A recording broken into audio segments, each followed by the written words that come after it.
আজ নির্বাচনী প্রচারের শেষ দিনে উত্তর মালদা কেন্দ্রের বিজেপির প্রার্থী খগেন মুর্মুর সমর্থনে পদযাত্রা করলেন রাজ্যের বিরোধী দলনেতা শুভেন্দু অধিকারী।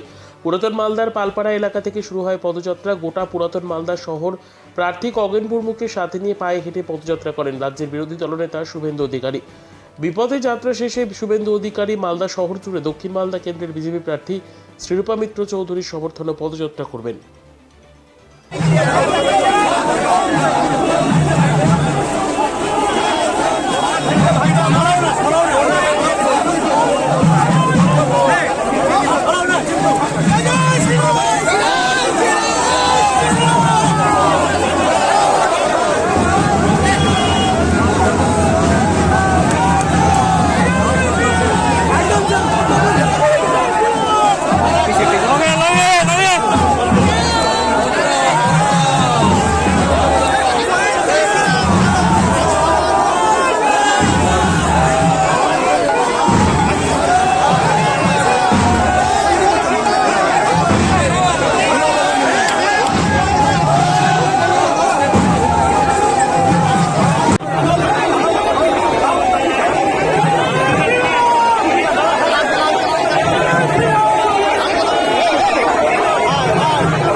अरे साथ में